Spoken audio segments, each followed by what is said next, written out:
A Bachelor alum says her husband scammed her family out of nearly $300,000, and she didn't realize it until after the wedding. That's the real plot twist behind Anika's viral Danish deception, a story that went from fairy tale romance to straight up financial horror. Martin wasn't just a charming 6'3" blonde real estate mogul with royal ties. He was a walking debt machine wrapped in designer confidence. He love bombed her from day one. Croatia beach clubs, Monaco work trips, $2,000 a night suites in Saint-Tropez, private drivers, champagne, big promises. He made her feel chosen, protected, adored. And that's exactly how scammers operate. They make the dream so loud that you don't hear the lies underneath. Once she brought him home, the story shifted. Suddenly, his accounts were frozen. IRS was holding funds. A business deal overseas was delayed. All he needed was something small, $6,000, then another loan,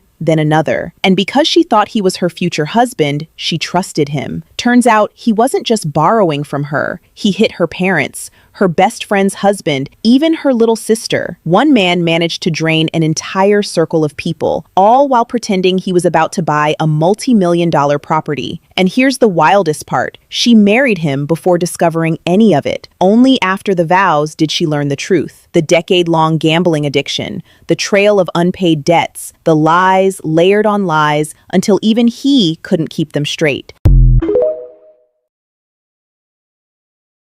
Hey, I am here and welcome to the channel. As you come in, please don't forget to hit the like button.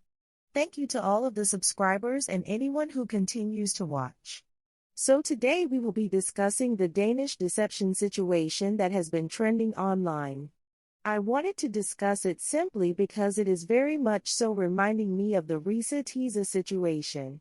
Now I'm going to be very honest in both situations. I did not watch all of the parts. I kind of just watched a summary of both of them. I didn't watch it because for me I feel bad for these women, but when I look at them, I see women who are not in their early 20s anymore, and I wonder, when do we as women take accountability for some of our actions? In both situations, I really felt like the women were just at a point in their lives where they wanted to get married, wanted to settle down, so they just believed the lies that these men were telling them. And these men were really telling them some outlandish stories. In the Danish deception situation, this guy scammed her, her family, and some of her friends, from my understanding. This is not something new. I wouldn't call it directly a romance scam. I was thinking of calling it that, but in my opinion, a romance scam is where the man just scams the woman that he's supposedly in a relationship with. In my opinion, this guy did something like a Ponzi scheme or something like that. I saw a story like this before, and what happened was the man was purposely trying to find either wealthy women, rich women, or just women who had money. So he was an older guy. He got with a woman who was around his age. She had a house and she was actually wealthy again. He targeted her for a reason.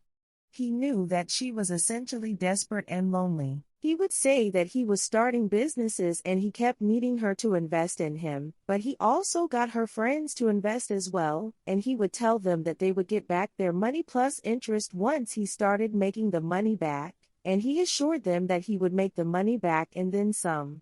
So I'm pretty sure that's probably something that this guy did. So yeah, ladies, you have to be very careful because lots of these men seem to be doing this kind of Ponzi scheme.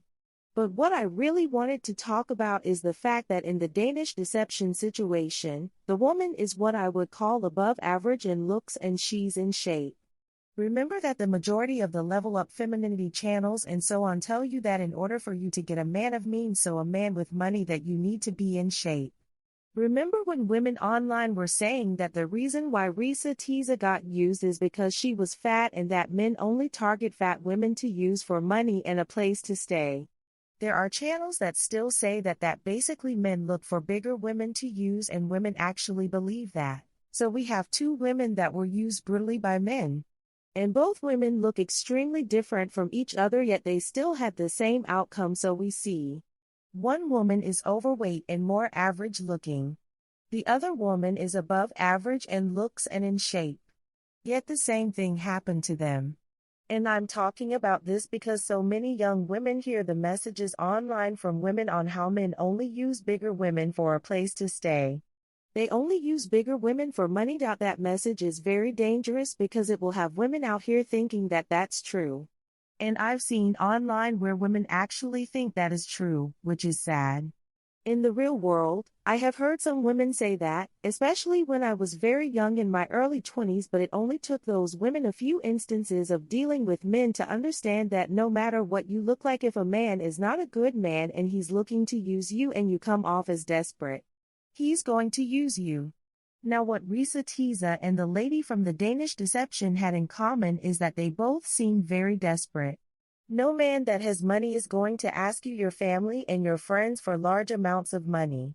I also wanted to bring up the fact that one was with a black guy and the other was with a Caucasian guy, but they both had the same outcome, so to speak. I do think that for some of us black women, because we get so beaten down by society and told that we're undesirable, I think some of us internalize that. Therefore, when we're dealing with a man, no matter what his race is, we are willing to accept lies and accept scraps. That's a deeper conversation for a different day, but I do believe that that is the thinking and the mindset of some black women. Which, no matter what you look like, you should always have standards and not let men use you for money. Because sometimes a man could come along and use you for a large sum of money that you can't earn back, and it can literally destroy your life. But yeah, I just briefly wanted to come on and talk about that situation. Because for me, I just remember with the whole Reesa Teesa situation, women were really saying that she was delusional to believe that a high-value man would want a fat woman like her and would spend money on her, and other women agreed with that. Yet here we go with an in-shape woman who is also getting used for money by a man. I think that women tell themselves that so that they can feel like they're better than some other women and so that there can be a hierarchy. When it comes to men, a lot of men actually just view women the same, and if they can use you, they will, no matter what you look like. Also, women got that idea that men only use fat women from men. If you actually watch men and study them, which I did extensively when I was in my early 20s, you'll understand that if you allow a man to use you, or if he views you as naive or desperate, he will take you to the cleaners no matter what you look like. So what a lot of men will do is they'll say certain things to women and plant seeds in women's ears, knowing that these women are going to go tell other women about it. I've been hearing this whole notion that men only use bigger women for money since I was a little girl. As I started to get older, I noticed that those conversations for the most part died off, and then I would hear them a little in my 20s. I think the reason that they die off is because women started to realize it's not true. Now, when I kind of studied men, they would tell me all kinds of things, but I would actually watch their actions. I always believed their actions over their words. They would tell me all sorts of things and then do the total opposite. And we see with our own eyes how men use all kinds of women of different races, different ethnicities, different sizes, different ages, so that's something that's not true that they only use bigger women. I really hope that women stop believing certain things that men tell them and instead just watch their actions, because their actions will always tell you what the truth is. I think that women don't understand the triangulation and the mental gymnastics that men use on women so that they can play us and get away with it. So please let me know what you think about this topic. Thank you for watching. Bye.